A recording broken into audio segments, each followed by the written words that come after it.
దేవుని యొక్క లేఖన భాగములను ధ్యానం చేసుకుందాం. మత్తయి సువార్త 13వ అధ్యాయము, మత్తయి సువార్త 13వ అధ్యాయము 36వ వచన భాగము నుండి 36వ వచన భాగము నుండి 41వ వచనం వరకు చదువుకుందాం. అప్పుడు ఆయన జనసమూహములను పంపివేసి ఇంటిలోనికి వెళ్ళగా ఆయన శిష్యులు ఆయన యొద్దకు వచ్చి పొలములోని గురుగులను గుర్చిన ఉపమాన భావము నాకు తెలియజెప్పమనిరి. అందుకు ఆయన ఇట్లనను, మంచి విత్తనము విత్తువాడు మనిషి కుమారుడు, పొలము లోకము, మంచి విత్తనములు రాజ్య సంబంధులు, గురుగులు దుష్టుని సంబంధులు. వాటిని విత్తిన శత్రువు అపవాది. కోత యుగ సమాప్తి. కోత కోయవారు దేవదూతలు. గురుగులు ఎలాగో కూర్చోబడి అగ్నిలో కాల్చివేయబడును, అలాగే యుగ సమాప్తి ఎందును జరుగును. మనుష్య కుమారుడు తన దూతలను పంపును, వారు ఆయన రాజ్యములో నుండి ఆటంకములకు సకలమైన వాటిని దుర్నీతి పరులను సమకూర్చి అగ్ని గుండములో పడవేయుదురు. అక్కడ ఏడ్పును పండ్లు కొరుకుటయు ఉండును. అప్పుడు నీతిమంతులు తమ తండ్రి రాజ్యములో సూర్యుని వలె తేజరిల్లుదురు. చెవులు గలవాడు వినుగాక. ప్రార్థించేద్దామని. స్తోత్రము స్తోత్రము స్తోత్రము నాయన, ప్రేమ నమ్మకమైన తండ్రి, పరిశుద్ధుడా, జీవాధిపతి, అద్వితీయ దేవ, కృపా సత్య సంపూర్ణుడా, నీకే వందనాలు స్తోత్రములు నాయన. ఆమేన్. నన్ను నమ్మకమైన సత్య సాక్షి, మొదటి వాడవు కడపటి వాడవు, మృతుడు వైతివి కానీ సదాకాలము జీవించు జీవాధిపతివి నీవే నా తండ్రి నాయన. అయ్యా, 7 ఆత్మలు కలిగి 7 నక్షత్రములను చేత పెట్టుకొని 7 దీపస్తంభముల మధ్య సంచరించువాడా, సంగములతో మాట్లాడువాడవు నీవే. అవును ప్రభువా. అయ్యా, యెరూషలేము ప్రార్థన మందిరమును నీ కృపలో జ్ఞాపకము చేసుకోండి. నీ స్వరక్తమిచ్చి సంపాదించిన సంఘమునైనా నీ ఎదుట నిలబడుటకు శక్తి గల వారు మగునట్లుగా అంచె దినములలో మేమున్నాం. అపాయకరమైన కాలములు వచ్చినవి నాయనా. మా మొదటి స్థితి కంటే మా కడపటి స్థితి, మా మొదటి క్రియల కంటే కడపటి క్రియలు ప్రభువా. అయ్యా నా తండ్రి, నీ దృష్టికి నాయనా యోగ్యముగా కనబడటలేదు. అనేకులలో ప్రేమ చల్లారిపోయినది ప్రభువా. అనేకులలో స్వార్థప్రియులు, బింకములాడువారుగా ఉన్నారు. సజ్జన ద్వేషులుగా ఉన్నారు. తల్లిదండ్రులకు అవిధేయులుగా ఉన్నారు. ఎటు చూచినను నాయనా దుర్మార్గతయు దుష్టత్వముతో లోకము నిండి ఉండగా నాయనా, నీ సంఘమైన మేము లోకములో నుండి ఇటు వాటిలో నుండి ప్రత్యేకింపబడి పరిశుద్ధమైన నీ జనముగా నీవు వాకిటి యొద్దనే ఉన్నావని ఎరిగిన వారమై నీ పరలోక రాజ్యములోనైనా మేము నీతో కూడా నివసించుటకు యోగ్యులమగునట్లుగా నాయన అనుదినమునైనా నీ గవిని యొద్ద కాచుకొనుచు, నీ బోధ యందు లక్ష్యముంచొచ్చు, నీ రక్తములో నీ వాక్యములో ఉదక స్నానము చేయబడుతున్నాయినా మా క్రియలను తెలుపు చేసుకోవడానికి, మమ్మలను మేము నీ దృష్టికి పవిత్రులుగా దేవా నీ చేత చేయబడడానికి అర్పించుకోగలిగిన సమర్పణను మాలో దయచేయండి. అయా, అలవాటుగా వాడుకగా ఆచారముగా నీ సన్నిధిలోనికి వచ్చి పోయేవారముగా మేముండవద్దు ప్రభువా. నీ మాట అగ్ని వంటిది, నీ మాట సుత్తి వంటిది, నీ మాట 2 అంచుల ఖడ్గము వంటిది. అది నిశ్చయముగా మా ప్రాణాత్మ దేహములలోనైనా జీవము కలిగినదే పనిచేయనట్లుగా అది మా తలంపుల ఆలోచనలను పరిశోధించచ్చు. అయ్యా, దూసుకొని వెళ్ళచ్చు నాయన. మా లోపట నాటబడినటువంటి దుష్టత్వము నుండి మమ్మల్ని విడిపించినట్లుగా ప్రభువా, పరిశుద్ధపరచబడినట్లుగా నీ జీవవాక్యముతో మాతో మాట్లాడండి. వాక్యమయ్యున్న దేవా, పరలోక రాజ్య మర్మములను అయ్యా మీరు నాయన వివరించుచుండగా వినుటకు చెవి కలిగిన వాడు వినుగాక అంటున్నాడు. చెవులు గలవాడు వినుగాక అంటున్నాడు. అవునయ్యా, చెవులు కలిగిన వారముగా నీ మాటలు ప్రభువా మా హృదయములో నాయన నామాక్షరముగా వ్రాయబడి వాటిని మేము తలపోసుకొనుచు నీ రాకడ కొరకు సిద్ధపడచ్చు, నీ రాజ్యాన్ని సమీపించు వారముగా మేముండినట్లుగా నీ సంఘమైన మమ్మలను నీ కృపలో స్థిరపరచండి. మాలో నీకు ఆయాసకరమైన మాటలు, మార్గములు, క్రియలు, ఇంకా పనులు ఎక్కడ మేము వెలుతట్టు చూస్తూ పడిపోతున్నామో సరిచేసుకోవడానికి మీ వాక్యముతో మాతో మాట్లాడమని, వాక్యమైన దేవా నీ స్వరాన్ని మాకు వినబడ చేసేయండి. మానవుని స్వరాన్ని మెరుగుపరచండి. పరిశుద్ధాత్మ ద్వారా నీ దాసుల నోట నీ మాట నుంచి సంఘముతో మీరే మాట్లాడి సంఘమును క్రీస్తును బండ మీద స్థిరపరిచి పెళ్లి కుమార్తె సంఘముగా నేను ఎదుర్కోవడానికి మామలను నీ కృప దయచేయండి. వాక్యము వినిచుండగా నాయన బిడలలో ఏక దృష్టిని కలుగ చేయండి, ఏకాత్మను దయచేయండి నాయన. దేవా నిద్రామత్తును ప్రభువ అయ్యా బిడల నుంచి తొలగ చేసి వాక్యము అగ్నివలే బిడలను మండించినట్లుగా నీ కృప చేత దర్శించి బలపరిచి మహిమ పొందమని యేసుక్రీస్తు నామములో అడిగి ప్రార్థించి పొంది నాము తండ్రి, ఆమేన్. మరొకసారి అందరికీ వందనాలండి. చదవబడినటువంటి ఈ మత్తయి శుభవార్త 13వ అధ్యాయ భాగం అంతటిలో కూడా 7 ఉపమానాలు ఉన్నాయని గత కొద్ది కాలముగా మనము ధ్యానం చేస్తూ ఉన్నాం. వాటిలో 7 ఉపమానాలలో 2వ ఉపమానములో మనము నేర్చుకుంటున్నాం. ఈ 2వ ఉపమానము ద్వారా దేవుడు మనతో మాట్లాడినట్లుగా దేవుడు మనతో మాట్లాడుచుండగా మనం వింటూ ఉన్నాం. మరి మొదటి ఉపమానములో వాక్యము అనే విత్తనము ఎవరి హృదయ స్థితిని బట్టి అలాగున అది ఫలిస్తుందని నేర్చుకున్నాం. మన హృదయము మంచి నేలగా అది దున్నబడి, అది చదును చేయబడి, అది పదును పెట్టబడి, అది వర్షపు జల్లుతో నింపబడి అప్పుడు విత్తనం వేస్తేనే అది మంచి నేల అవుతుంది.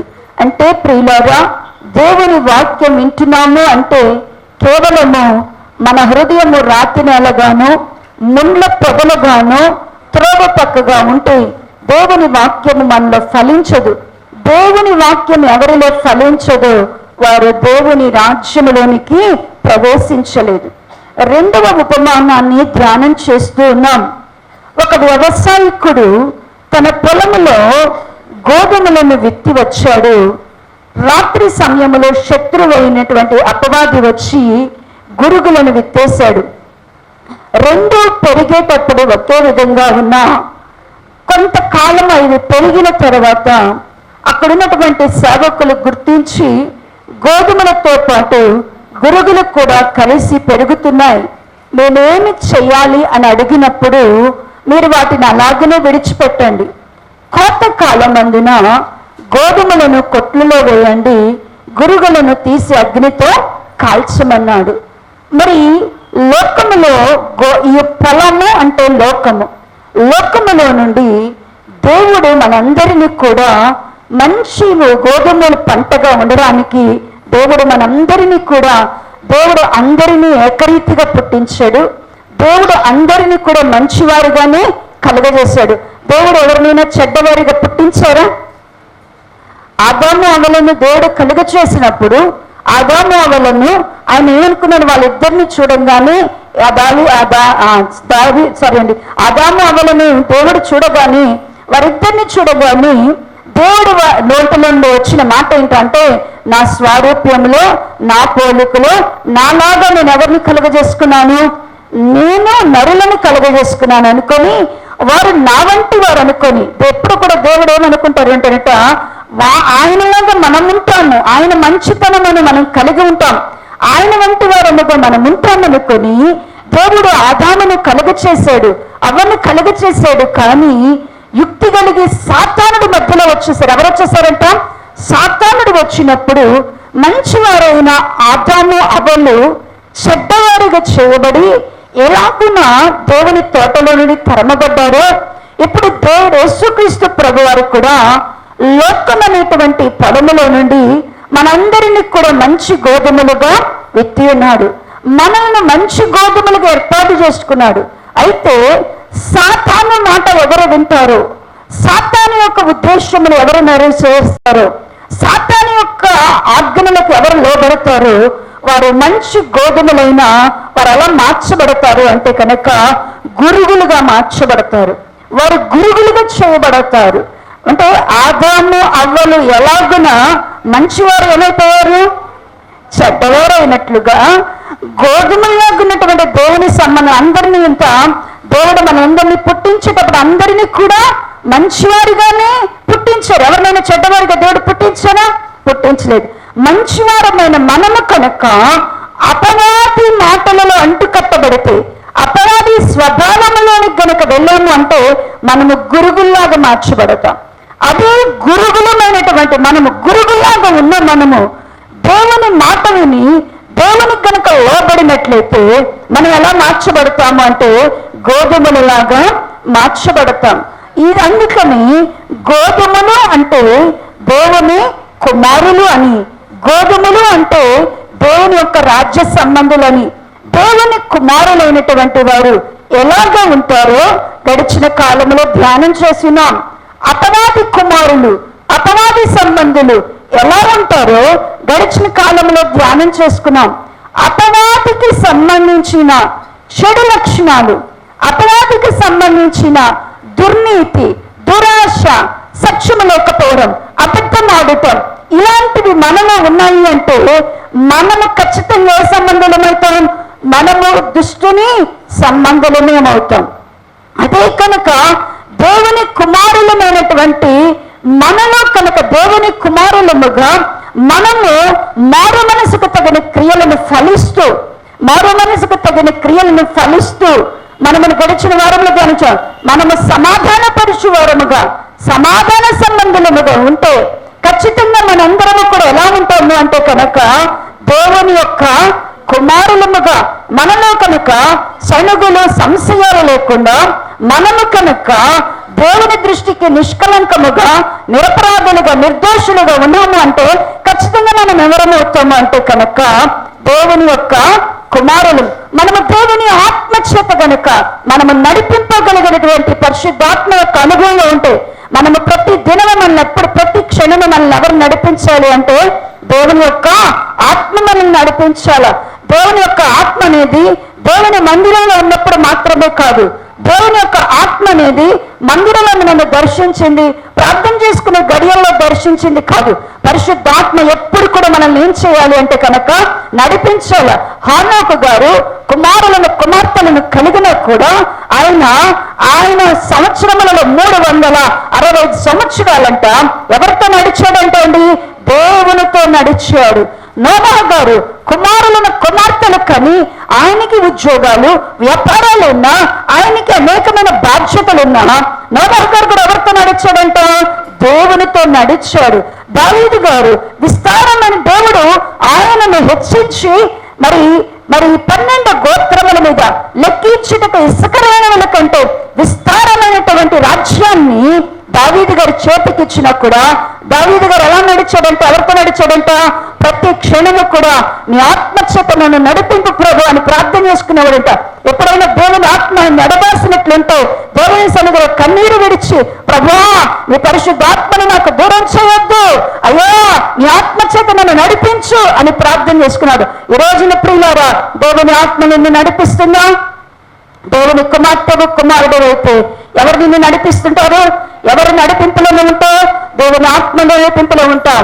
మరి అబ్రహాము గారు కూడా దేవుని సన్నిధిలో దేవుని యొక్క ఆత్మచేతను ఆయన ఏం చేయగలిగాడంటేనంట నడవగలిగినాడు. దేవుని ఆత్మచేత నడిపింపేవారు దేవుని కుమారులు. ఇవన్నీ కూడా ధ్యానం చేశాం. ఇంకా ఏముంది ఈ వాక్య భాగంలో?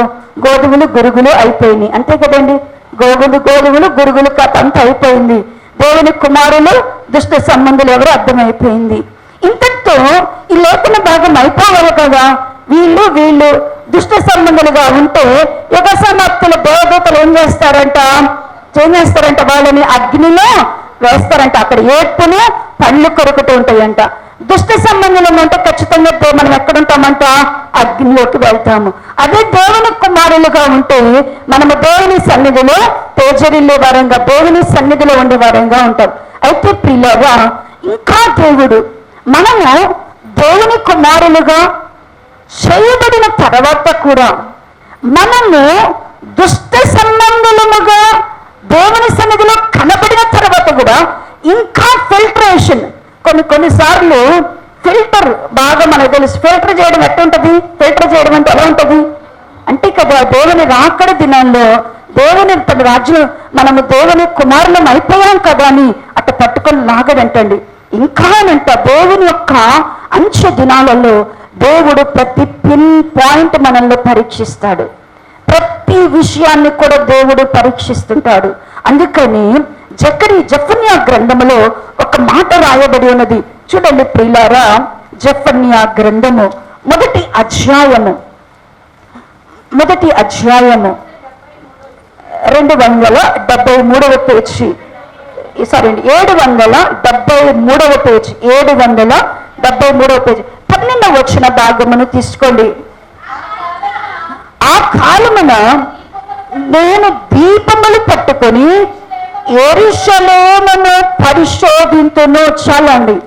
దేవుడంట ఆయన రాకడ దినాలలో ఆయన ఎలాగ మనల్ని రక్షిస్తాడు, ఎలాగ ఆయన రాజ్యంలోనికి మనం తీసుకెళ్తాడు అంటే ఇక్కడ అన్నాడు, ఆ కాలంలోనంట దేవుడు ఏం చేస్తాడంట, దీపములను పట్టుకొని ఆయన ఏం చేస్తాడంట, దీపాలు పెట్టుకోనంట ఆయనంట యెరూషలేమును ఏం చేస్తాడంట, పరిశోధిస్తాడంట.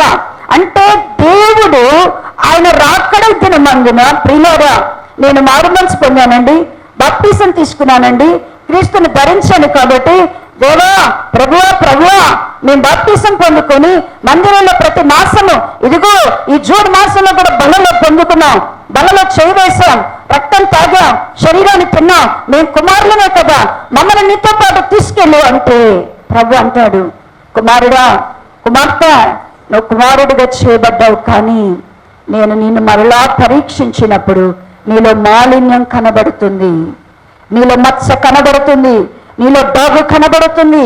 అందుకనినంట దేవుడంట అంచె దినములలో ఏం చేస్తాడు అంటేనంట ఆయన దీపాలు పెట్టుకొని ఏం చేస్తాడంట అంటే అండి, బాగుగా పరిశోధిస్తాడంట. అందుకనే అంటాడు మత్తయి సువార్తలో కూడా మీరు చదవద్దు, 3వ అధ్యాయం అంటాడు కదా, ఆయన అంటే కళ్ళలో కూర్చుంటాడంట, పైన చేయడంట. ఆయన ఏం చేస్తాడంట, కళ్ళలో కూర్చోనంట, చాట తీసుకోనంట, మొత్తాన్ని కూడా చెరుగుతాడంట. చెరిగినప్పుడు తాళులాగున్న వాళ్ళని, మరి పుచ్చిలాగున్న వాళ్ళని, పొట్టులాగున్న వాళ్ళని తీసి అగ్నిలో వేస్తారంట. గట్టి గింజే కావాలి. అందుకని అంటాడు కదా, దేవునికి ఎవరు కావాలి అంటే గట్టి గింజలు కావాలా. అందుకని వాక్యంలో ఇంకా లోతుకు తీసుకెళ్తున్నాడు. చూడండి ప్రియులారా, మత్తయి సువార్త 13వ అధ్యాయ భాగంలో దేవుడు ఎలా తీసుకొని వెళ్తున్నాడు, ఎలా పరిశోధిస్తున్నాడు అంటే ఈ 41వ వచన భాగంలో చదివితే, మనుష్య కుమారుడు తన దూతలను పంపును, వారు ఆయన రాజ్యములో నుండి ఆటంకములకు సకలమైన దుర్నీతి పరులను సమకూర్చి అగ్ని గుండములో పడవేయబడును అన్నాడు కదా. రెండవది, ఒకటి దేవుని కుమారులంగా మనం ఉండాలా, రెండవది గంట దుర్నీతి పరులముగా ఉండకూడదు. దుర్నీతి అనేది మనల్ని భ్రమపరిచే పాపము. దుర్నీతి అనేది ఏంటంటేనంట, మీరు బాగా గుర్తుపెట్టుకోండి, దుర్నీతి అనేది మనకేదో ఇది కంటికి కనబడేదో, ఇదేదో దొంగతనం లాంటిదో, ఇదేదో వ్యభిచారము లాంటిదో దుర్నీతి అనేది, లేకపోతే ఇదేదో లంచగొండతనం లాంటిదో కాదు, ఇది ఎవరికి కనబడదు. దుర్నీతి అనేది మన లోపల మనలను మాయ చేసే పాపము. దుర్నీతి అనేది మనలను తెలియకుండానే పాపములో పడద్రోసే పాపము. లోపలే ఉండదు ఇది, బయటికి ఇది ఎంత మాత్రమో మంచిగా ఇది ఎప్పుడు, ఈ దుర్నీతి అనేది బట్ట బయలు ఎప్పుడు కాదు. ఈ దుర్నీతి అనేది లోకములో ఉన్న వారిలో ఉండదు. బాగా గుర్తులేదు, లోకములో వారి గురించి దేవుడు మాట్లాడతలేదు. లోకములో ఉన్న వారిలో ఈ దుర్నీతి అనే దాని గురించి దేవుడు మాట్లాడాల. దుర్నీతి అనే దాని గురించి మాట్లాడాడు అంటే ఆ దుర్నీతి ఎక్కడ ఎవరిలో ఉంది అంటే ఏర్పాటు చేయబడిన వారిలో కనబడే పాపము. బాగా వినండి, రక్షింపబడిన వారిలో, మందిరానికి నమ్మకముగా వచ్చే వారిలో, దేవుని సన్నిధిలో ఉండేవారిలో తెలియనటువంటి పాపం ఏదైనా ఉంది, విడవలైనటువంటి పట్టబడుతున్న పాపం ఏదైనా ఉంది అంటే అది దుర్నీతి. ఆ దుర్నీతి కలిగిన వారినంట దేవుని కుమారులను అనుకొని మనందరం రేపు ఏమవుతామంటే కదా, దూతలు రంగాని నన్ను ఎత్తుకొని చేతులిస్తాం. దూతలు రాగానే ఏమంటావు, నన్ను ఫస్ట్ మేఘం నోటికి తీసుకెళ్ళండి, నన్ను ఎత్తుకొని నన్ను చేతులు ఇస్తే వాళ్ళంట మనలోనంట మన అంతరంగాన్ని, మన ఆంతర్యాన్ని, మన తలంపులను, మన హృదయములను, మన నడకలను వారి పరిశోధనలు పెట్టి ఒక స్కానింగ్ మన దగ్గర తీసుకొస్తారంట. అక్కడ కనపడిద్ది అంటే ఏం కనపడిద్ది అంటేనంట దుర్నీతి. అంటే మీరు చాలా మందికి ఇప్పుడు స్కానింగ్లు ఎంఆర్ఐలు అలవాటు అయి ఉంటాయిగా, చాలా మంది తీయించుకొని ఉంటారుగా స్కానింగ్లు ఎంఆర్ఐలు. ఎందుకు స్కానింగ్లు ఎంఆర్ఐలు తీస్తున్నారు? ఎందుకు తీస్తున్నారు? పైన ఏమన్నా కడుపు నొప్పి అని వెళ్తున్నాం, ఒకరోజు మంది ఇస్తున్నారు, తగ్గలేదు, 3 రోజులు వచ్చాం, వెంటనే ఏమేస్తున్నారు? ఎందుకు? కడుపులో ఏమన్నా పోతుందా, కడుపులో గడ్డలు ఉన్నాయా, కడుపులో ఇంకేమైనా ఉన్నాయా?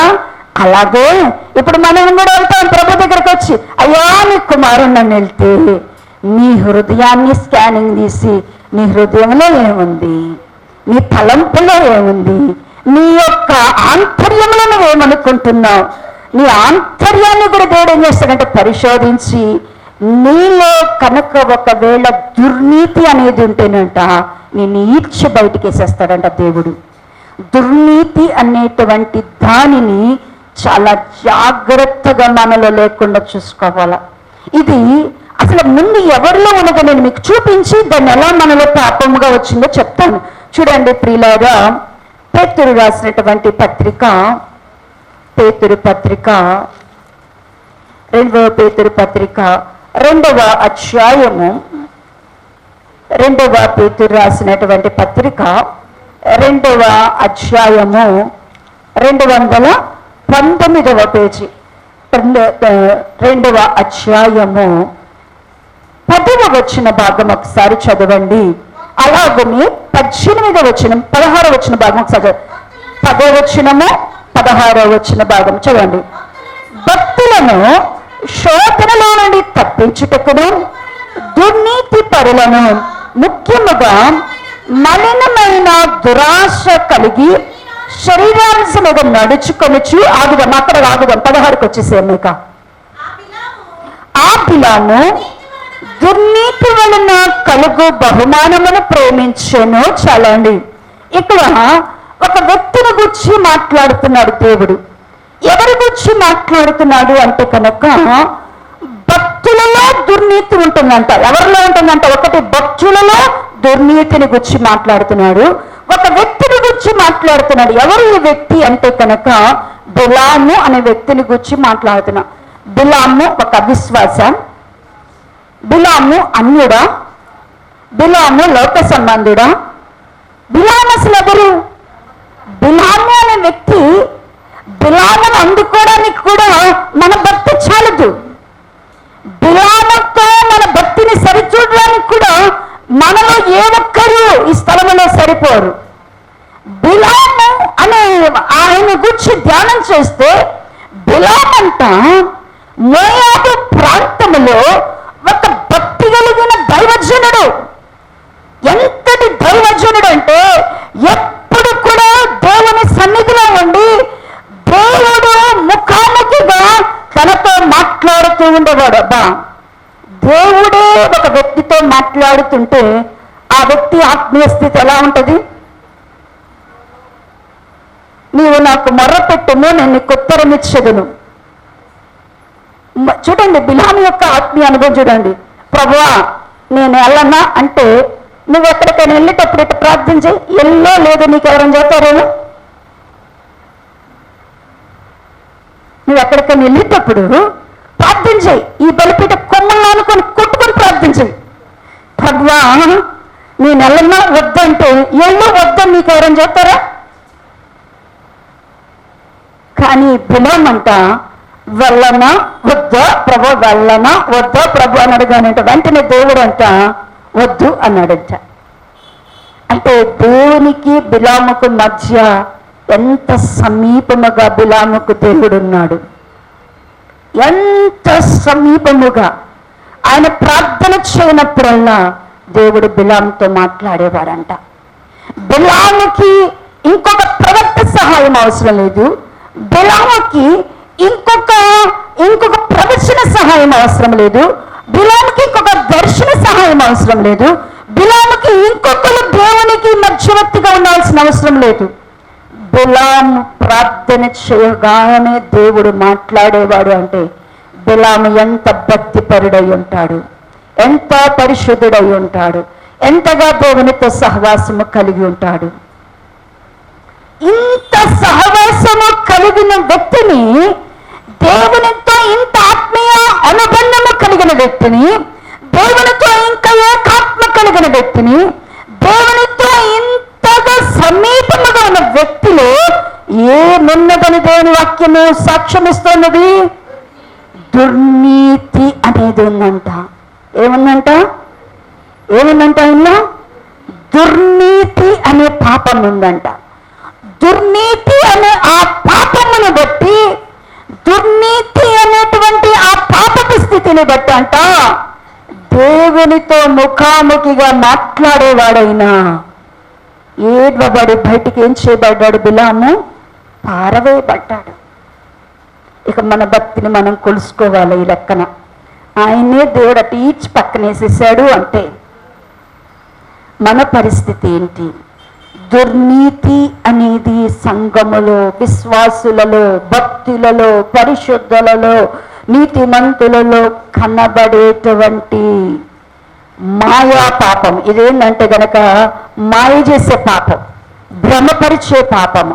అందుకని అంటాడు కదా, దేవదూతలంట దేవుని రాజ్యంలోనికి మనల్ని తీసుకుని వెళ్ళాలి అంటే మనలో ఏమి చూస్తారంటే వాళ్ళు దుర్నీతి పరులముగా మనం ఉన్నాము అంటే ఖచ్చితంగా మనల్ని ఏం చేస్తారంటే లాగ్ ఎక్కడేస్తారంట? ఇసిరి నరకంలోకి వేసేస్తారు, అగ్నిగుండంలో వేస్తారంట. దుర్నీతి ఒకవేళ మనలో ఉందో లేదో పరిశీలన చేసుకోవాలి. రెండవ వ్యక్తి చూడండి, అపోస్తుల కార్యములు 8వ అధ్యాయము.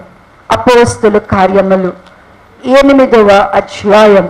అపోస్తుల కార్యములు 8వ అధ్యాయము, పేజీ నంబర్ 110వ పేజీ, 17వ వచన భాగము నుండి 23 వరకు చదువుదాం.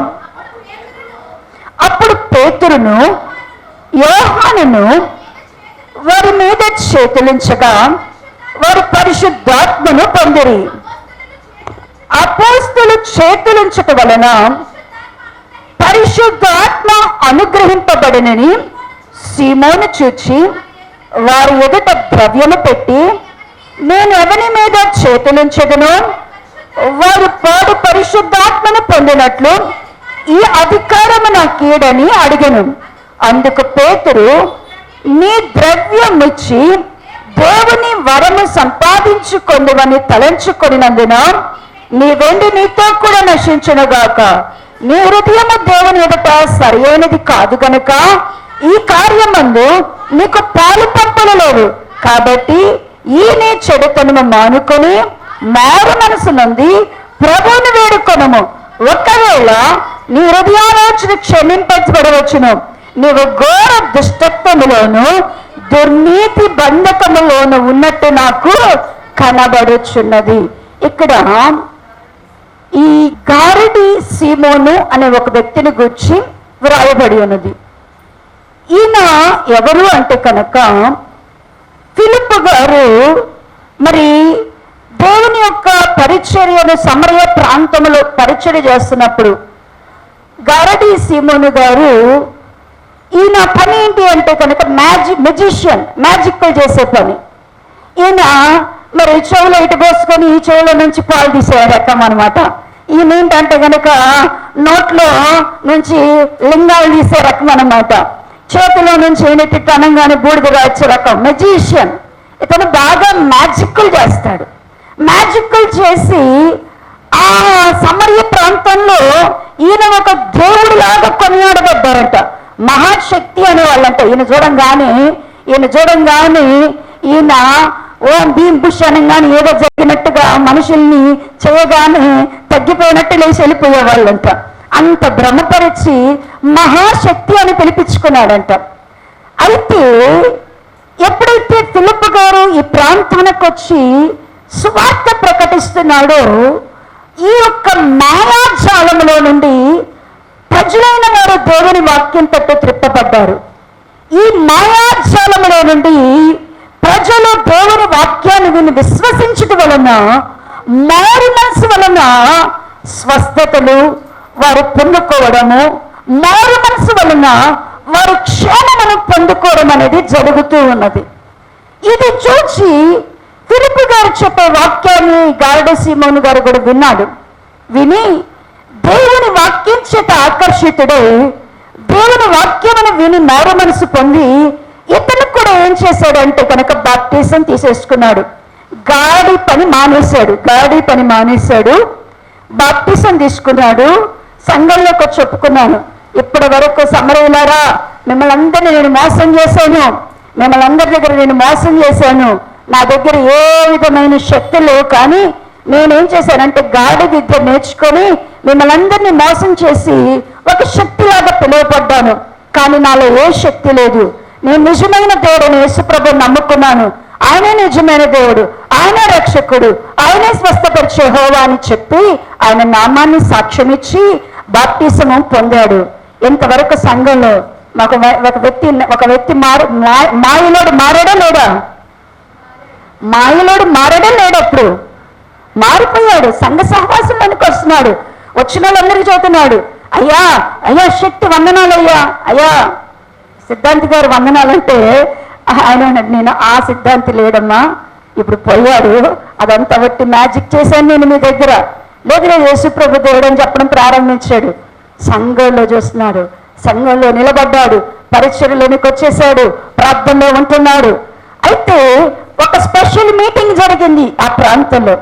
ఆ స్పెషల్ మీటింగ్కి ఎవరు వచ్చారు అంటే కనుక పేతురు యోహాను గారు వచ్చారు. ఆ స్పెషల్ మీటింగ్కి పేతురు యోహాను గారు వచ్చి ఇక వాళ్ళు వాక్యం చెప్పి ప్రజల కొరకు ఏం చేస్తున్నారంట? ప్రార్థన చేస్తున్నారంట. బాప్టిజము పొందిన వారందరినీ కూడా ఎంతమంది సంఘంలో బాప్టిజము పొందారు అనగానే అందరూ చేతులెత్తారు. అయితే రండి అన్నారంట.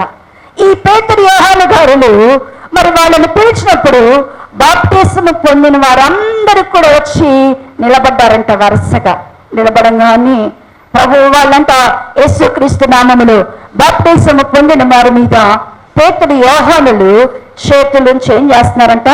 ప్రార్థన చేస్తున్నారంట. ప్రార్థన చేస్తూ ఉంటే రక్షింపబడిన దేవుని నామాన్ని వారు స్తుతిస్తూ వారు దేవుని ఆత్మచేత నడిపింపబడాలని ప్రార్థన చేస్తుంటే ఆ రక్షణ పొందిన బాప్టిజము పొందిన వాళ్ళందరూ కూడా ఏమయ్యారంటే మరి పరిశుద్ధాత్మను పొందుకున్నారు. ఏం పొందుకున్నారంట? పరిశుద్ధాత్మను పొందుకున్నారంట. వాళ్ళందరూ పరిశుద్ధాత్మ పొందుకుంటే భలే వింతగా ఉందంట. ఆ స్థలంలో ఉన్నటువంటి ఈ సీమోను గారడీ సీమోను కంట భలే ఆశ్చర్యం వేసిందంట. అరే ఈ విద్య నేను ఈ కనిక విద్య నేను ఎక్కడ చేయలేదే, చూడలేదే. వీళ్ళు ప్రార్థన చేస్తుంటే ఏమొస్తుంది? వీళ్ళు చేతుల నుంచి కానీ అందరికీ ఏమొచ్చేస్తుంది? ఇన్ని రోజులు సహవాసంలో ఫిలిప్పు దగ్గర నేను చూడలేదే, ఫిలిప్పు గారి దగ్గర నేర్చుకొని చూడలేదు. ప్రార్థన చేసి స్వస్థతలు వస్తాయని తెలుసుకున్నాను, కానీ చేతులుంచితే పరిశుద్ధాత్మ వస్తుందని నేను చూడలేదే, చేతులుంచే పరిశుద్ధాత్మతో నింపబడతామని చూడలేదే అని ఆశ్చర్యపోయంట. ఇక మీటింగ్ అంత అయిపోగానే ఇప్పుడు ఈ గారడీ సీమోన్ ఏమన్నా అంతకుముందు గారడీ సీమోనా, నార్మల్స్ పొందిన గారడీ సీమోనా, బాప్టిజం పొందిన ఆయననా, రక్షింపబడిన వ్యక్తినా, మీలో ఒకడా కాదా చెప్పండి ఇప్పుడు అన్న మాకు ఆయనకి ఏం సంబంధం అంటారు? సంఘంలో, సంఘ పరిచర్యల్లో, ఉపవాసాల్లో, బాప్టిజాల్లో అన్నిట్లో ఉన్నాడు కదా. ఉన్న ఆయన చేతులుంచగానే పరిశుద్ధాత్మ దిగరేస్తుంటే అప్పుడు ఆయనలో ఉన్న పాపం బయటకు వచ్చింది. ఆయనలో ఉన్న పాపము అప్పుడు ఆయన్ని ప్రేరేపిస్తా ఉన్నది. మారు మనసు కలిగిన వ్యక్తిలో దాచబడిన పాపము, రక్షింపబడిన వ్యక్తిలో మాయ చేస్తున్న పాపము, సంఘములో ఆంతర్యాలలో ఉన్న పాపము పాపము. అప్పుడు బయటకు వచ్చింది దుర్నీతి అనే పాపం. అప్పుడు బయటకు వచ్చి ఏం తీసుకొస్తుందంట? పొయ్యి అంట.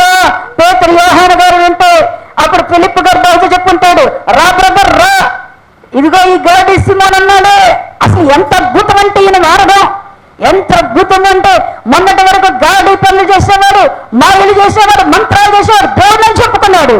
యేసు ప్రభు నమ్ముకున్నాడు, మారు మనసు పొందాడు, ఆ వృత్తిని మానేశాడు, సంఘంలోకి వస్తున్నాడు, పరీక్షలలో ఉంటున్నాడు అని చెప్పగానే విన్నాడు. వందనాలు వందనాలు వందనాలు అన్నాడు. చిన్నగా ఒక మూట తీసుకొచ్చి పేతురు గారు ముందు పెట్టేశాడు.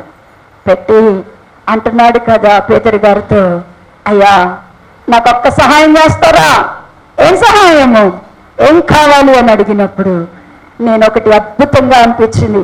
నేను ఇన్నాళ్ళు మాయ విద్యలు చేసే కానీ ఇది ఎక్కడా చూడలేదు. ఏంటి అంటే కనుక మీరెవరి మీద చేతులుంచితే వారు పరిశుద్ధాత్మతో నిండుకుంటున్నారు. మీరు నాకు ఆ అధికారాన్ని డబ్బులు తీసుకొని నాకు ఇవ్వండి. ఈ డబ్బులు తీసుకొని మాకు సానుకూల సర్టిఫికేట్ ఇవ్వండి. ఈ డబ్బులు తీసుకొని మాకు అభిషేకాలు ఇచ్చేయండి. ఈ డబ్బులు తీసుకొని ఆయన అన్నేంటి, ఈ డబ్బులు తీసుకొని నాకు ఇప్పుడు ఏమి ఇవ్వాలా? అభిషేకం ఇవ్వాలా. ఏం అభిషేకం ఇవ్వాలా? ఎట్ట పెట్టగానే నా దెబ్బకు అది పడిపోవాలి.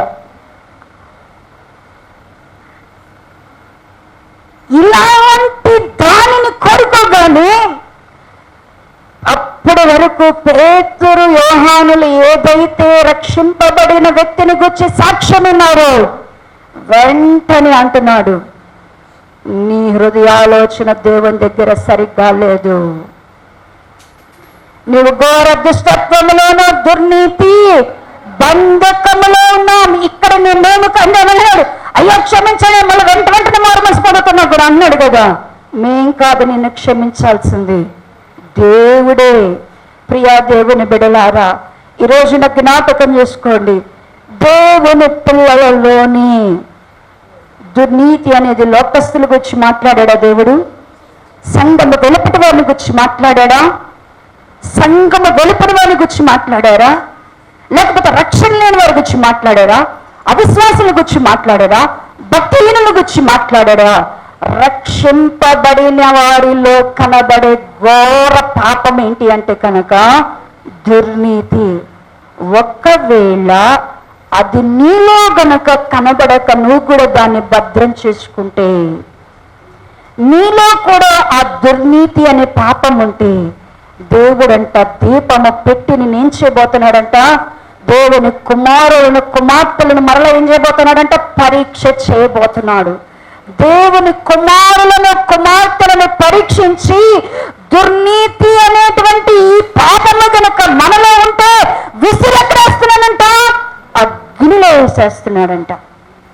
పిల్లరా, అందుకని దేవుని బిడలైనటువంటి మనము దుర్నీతిలో నుండి మనం ఏం చేయబడాలి అంటేనంటాం? తప్పింపబడాల. దుర్నీతిలో నుండి మనం ఎలా తప్పింపబడాలా? దుర్నీతి అనేది అసలు ఎలా పనిచేస్తుంది?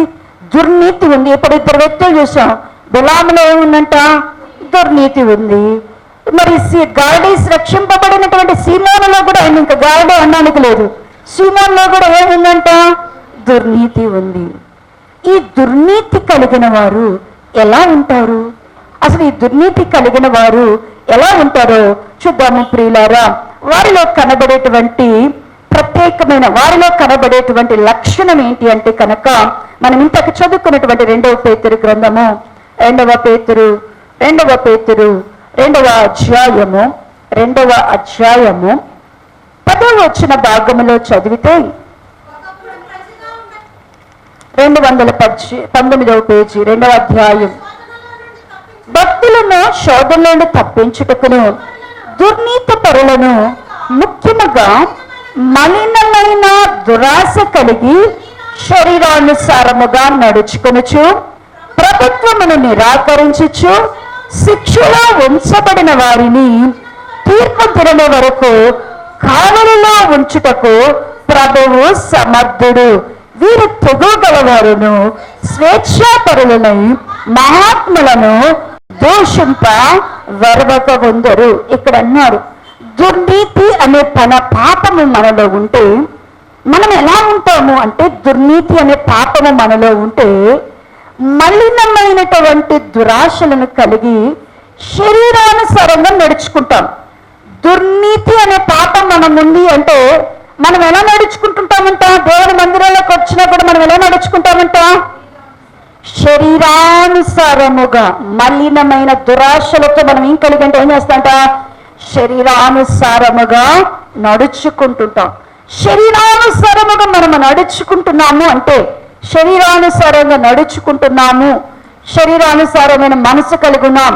శరీరం అంటే ఎంత ప్రార్థన చేసినా కోపం చావదు, ఎంత ప్రార్థన చేసినా వ్యసనం పోదు, ఎంత ప్రార్థన చేసినా వీళ్ళలో అబద్ధం పోదు, ఎంత ప్రార్థన చేసినా కక్షలు పోవు, ఎంత ప్రార్థన చేసినా వీళ్ళలో చెడుతనం అనే దాన్ని మాత్రం ఏం చేయలేరంట? పోగొట్టుకోలేరు. శరీరానుసారులు ఎంత ప్రార్థన చేస్తున్నా, ఎంత మందిరానికి వచ్చినా అన్ని జిల్ల క్రియలు వదిలిపెడుతున్నారా మీరు?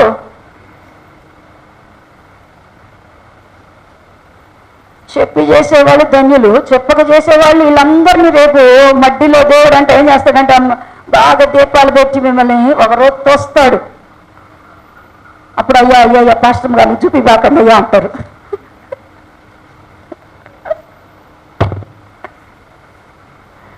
భయం ఎవరంటే ఎక్కడ సామ్రాజ్యం గారు చూస్తారు. నువ్వు చూసినా పర్వాలేదు, కానీ అందరూ శరీరానుసారంగా నడుచుకునేటువంటి ప్రతి ఒక్కరిలో ఎంత ప్రార్థన చేసినా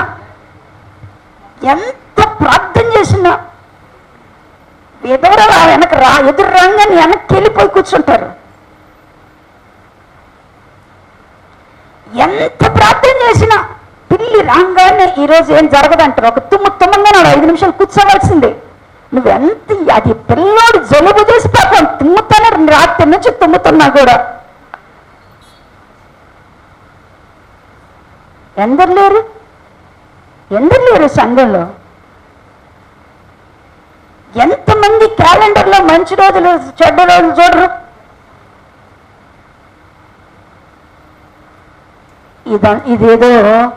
ఇదేదో మా అలవాటు, మా పితృపారంపరం అనుకున్నారు. ఇదంతా దుర్నీతి. ఇది లోపల ఉండేది ఏంటంట? దుర్నీతి మనం కలిగి ఉన్నాం.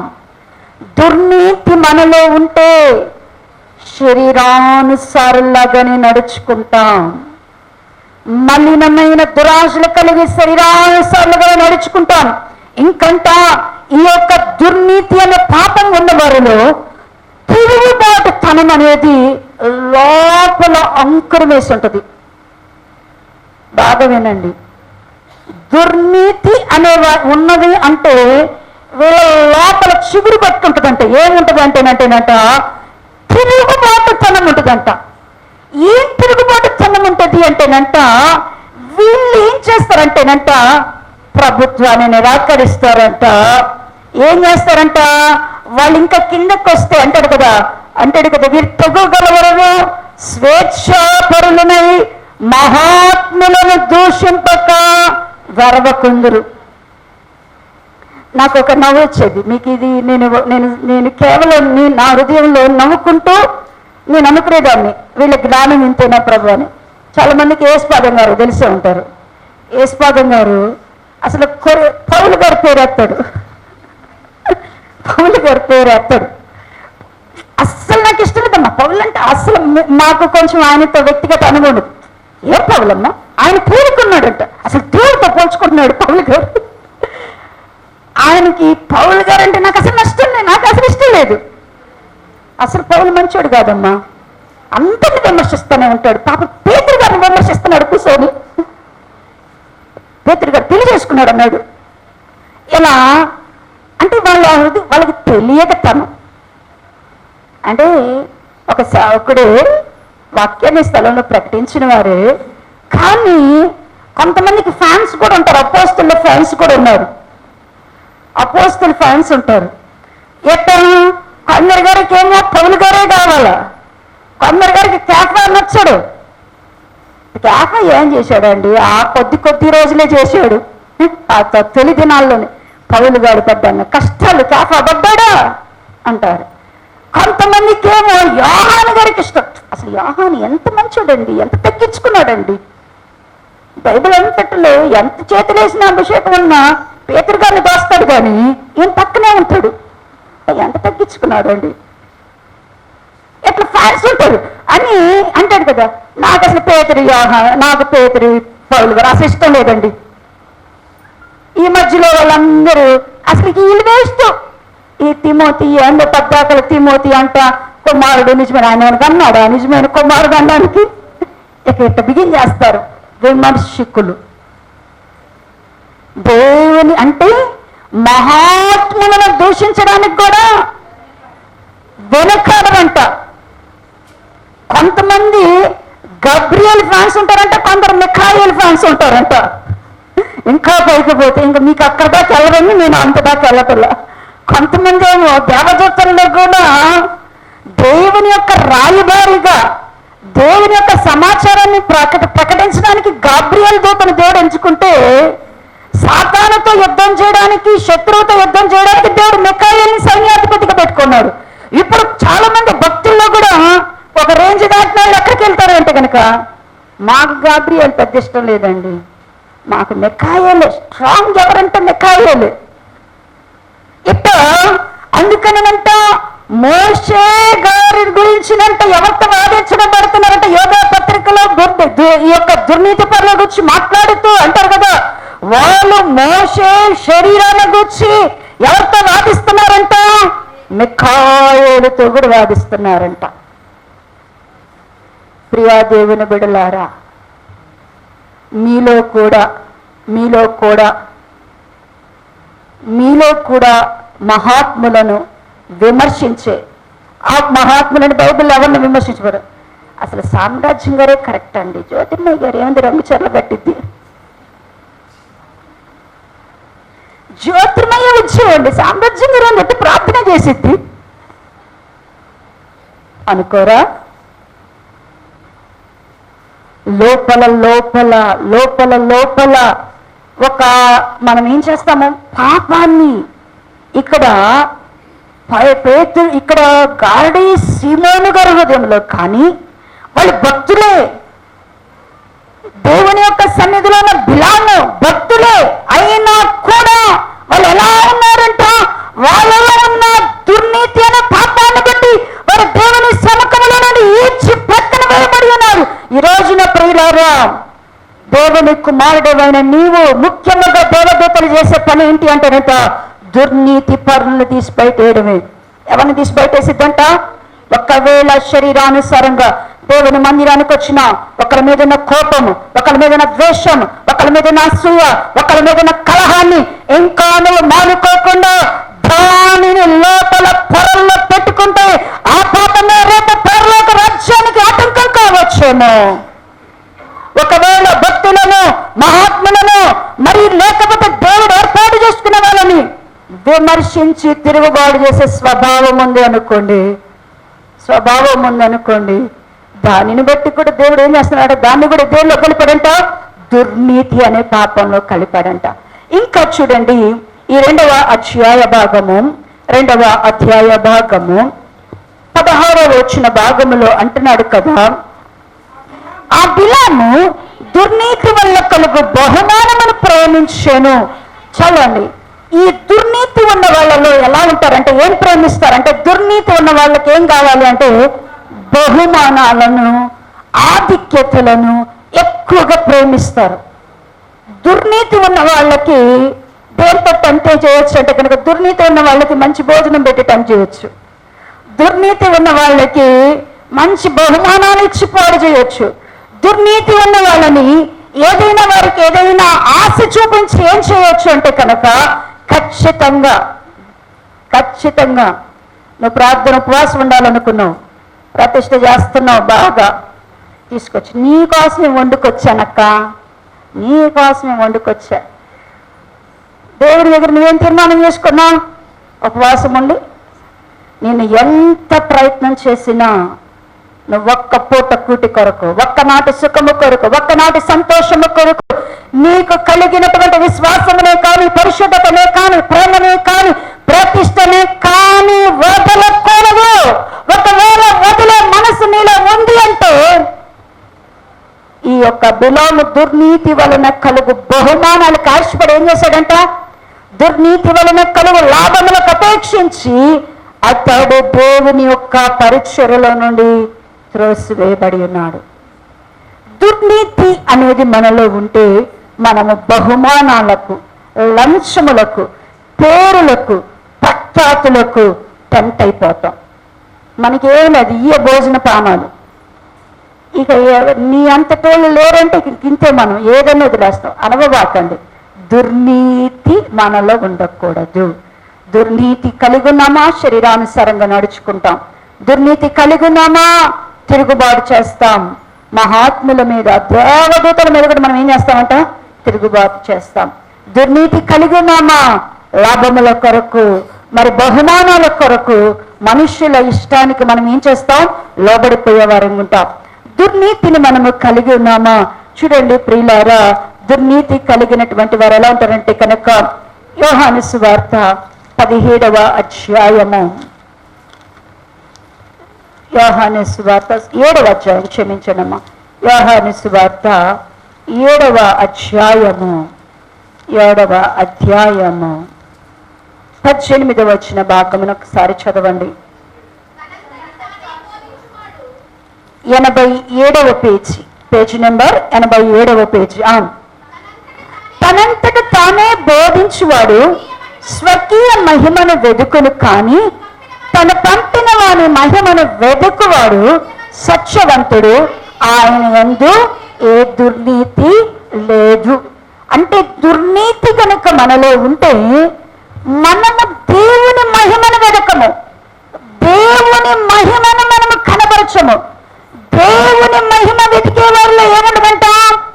దుర్నీతి ఉండదంట. దేవుని మహిమపరిచే వారిలో ఏముండదంట?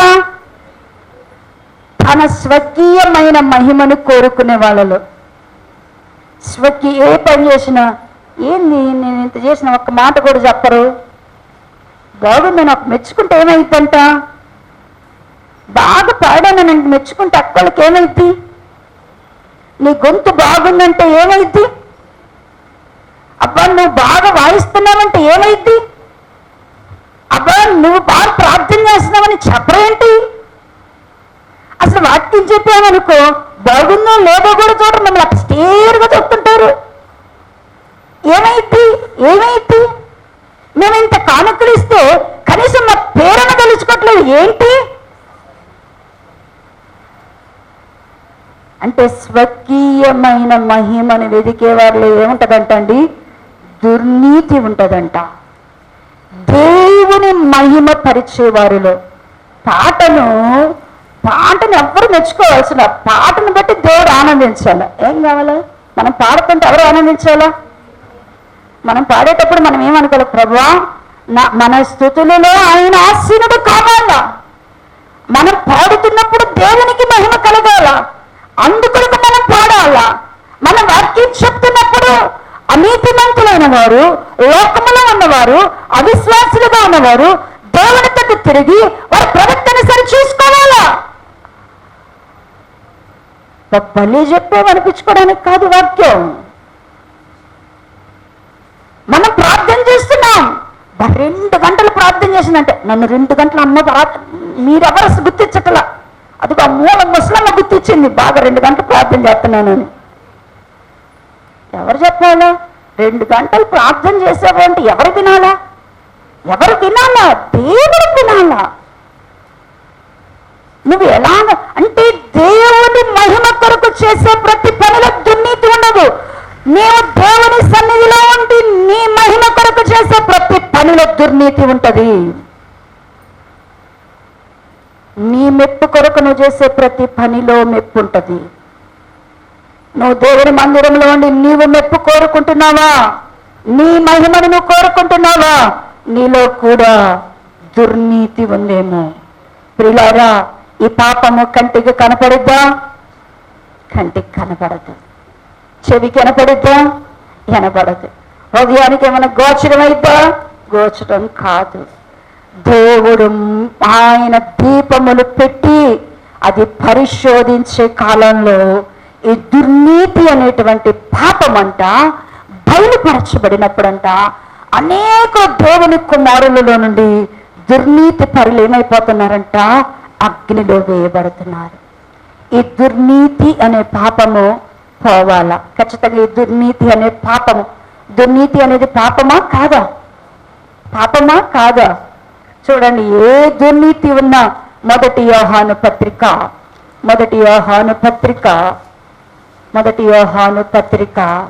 5వ అధ్యాయము 17వ వచన భాగము 224వ పేజీ 224వ పేజీ మొదటి యోహాను పత్రిక 5వ అధ్యాయము 17వ వచన భాగం.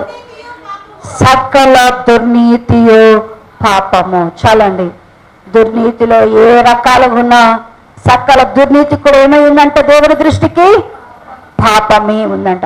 సకల దుర్నీతి కూడా ఏమై ఉందంట? పాపము. ఈ పాపం ఎక్కడ ఉంటుందో చెప్తున్నాడు చూడండి. రోమా పత్రిక 6వ అధ్యాయం గబగబా 1-2 వచనాలు చూపించి ప్రార్థనలోకి వెళ్ళిపోదాం.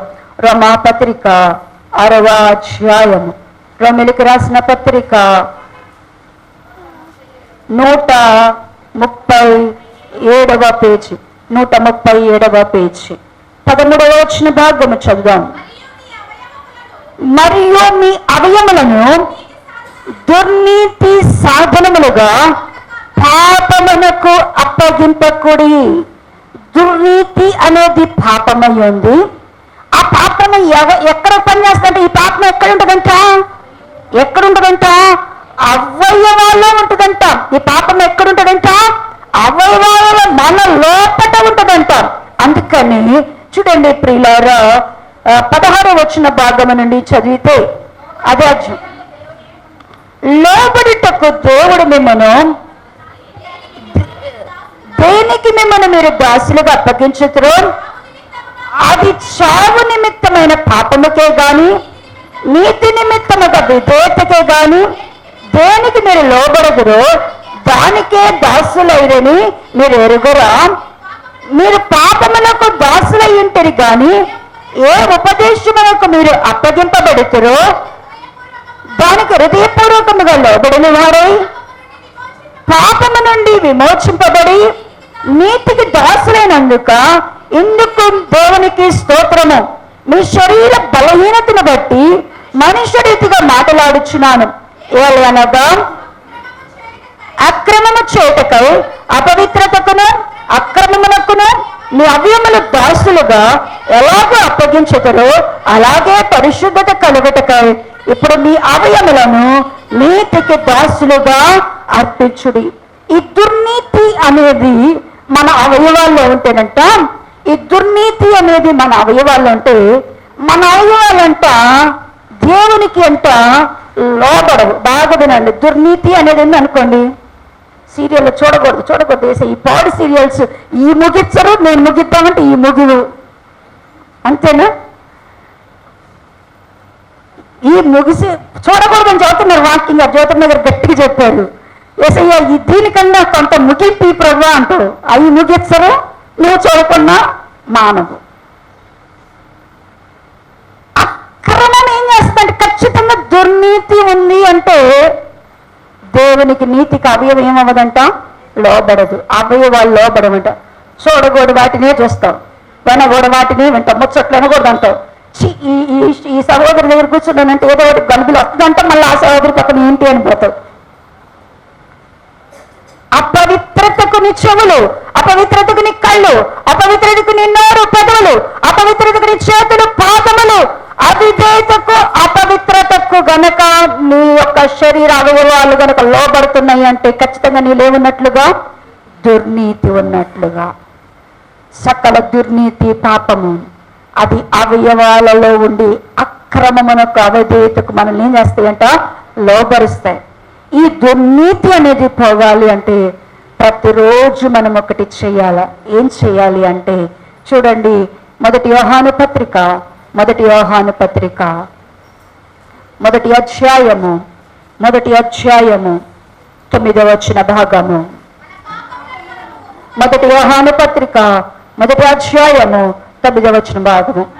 మన పాపములు మనము ఒప్పుకొని ఎడల ఆయన నమ్మదగిన వాడును నీతిమంతుడు గనక ఆయన మన పాపములను క్షమించి సమస్త దుర్నీతి నుండి మనలను పవిత్రులుగా చేయను. దుర్నీతి పోవాలి అంటే ప్రతిరోజు మనం ఒకటే చేయాలి. ఏం చేయాలంట? మనము ప్రతిరోజు మన పాపములను, ప్రతి చిన్న విషయంలో కూడా మన పాపములను మనం ఒప్పుకోవాలా. ఆయన యొక్క రక్తములో ప్రతి పాపము కడగబడినట్లుగా మనం ఎప్పుడైతే దేవుని సన్నిధిలోనికి వచ్చి ఒప్పుకుంటామో, మన పాపములు ఒప్పుకున్నప్పుడు దేవుడు రెండో పని చేయాలంటే మన పాపములు ఆయన ఏం చేయాలా? క్షమించాలా. ఒప్పుకున్న తర్వాత దేవుడు ఏం చేయాలా? ఒప్పుకున్న తర్వాత దేవుడు క్షమించేదాకా ఆగుతున్నావా? క్షమించానని చెప్పేదాకా వింటున్నావా? నా కుమారుడా నీ పాపములు క్షమించబడి ఉన్నవి, అమ్మా ఇక పాపము చేయకుండా జాగ్రత్తగా చూసుకో, నీ పాపములన్నీ నేను కూడా ఏం చేశానన్నాడు? క్షమించాను. నీ పాపములు దేవుడు క్షమిస్తున్నాడా? మనము దుర్నీతి నుండి తొలగిపోవాలంటే మన పాపములు ఒప్పుకోవాలా. మన పాపములను దేవుడు ఏం చేయాలంట? కడిగి క్షమించాలా. ఎప్పుడైతే మన పాపముల నుండి మనము క్షమింపబడతామో అప్పుడు దేవుని నుంచి మనం తొలగిపోతామంట, దుర్నీతి నుండి తొలగిపోతాము. అందుకని మొదటి తిమోతికి రాసిన పత్రిక, 2వ తిమోతి రాసిన పత్రిక 2వ అధ్యాయము 2వ తిమోతి రాసిన పత్రిక 2వ అధ్యాయము 19వ వచన భాగములు అంటున్నాడు కదా, అయినను దేవుని యొక్క స్థిరమైన పునాది నిలకడగా ఉన్నది, ప్రభు తన వారిని ఎరుగును అనునదియు, ప్రభు నామం ఒప్పుకొని ప్రతి వారును దుర్నీతి నుండి తొలగిపోవాలన్నది దానికి. దుర్నీతి నుండి తొలగిపోవాలి. ఆ నామం ఒప్పుకున్న మనకి ముద్ర ఏంటంటండి? మనకి ఎప్పుడు మన మీద ముద్ర పడిద్దంట? దేవుని రాజ్యమునకు మన మీద ఎప్పుడు ముద్ర పడిద్దంట? దేవుని యొక్క ముద్ర ఎవరి నోసలో అయితే దేవుని నామము అనే ముద్ర ఎవరి మీద వేయబడుతుందంటే ఆయన నామమును ఒప్పుకున్న ప్రతి ఒక్కరు ఎప్పుడైతే మనం దుర్నీతి నుంచి తొలగిపోతామో, దుర్నీతి అనే పాపాన్ని మనం కప్పుకున్నా, దుర్నీతిని మన లోపల దాచుకున్నా, దుర్నీతికి సాధనములుగా మనం అప్పగించుకునినా మన మీద దేవుని ముద్ర రాదు. దేవుని రాకడలో మన రాజ్యంగా ఉండలేము. దేవుడు తన రాజ్యములోనికి తన దూతలు మనల్ని తీసుకొని వెళ్ళాలి అంటే మనమందరము కూడా దేవుని నుంచి తొలగిపోవాలా. దుర్నీతి నుండి తొలగిపోవడం అనేది మనకేమి ఇవ్వబడాలా? ముద్రగా వేసుకోవాలా. అట్టి ముద్ర దేవుడు సంఘమును వేమదేసి మన మీద దేవుడు ఆ ముద్రను వేసి తన రాజ్యములోనికి చేర్చుకునుగాక. తల వంచినట్లయితే ప్రార్థన చేసుకుందాం.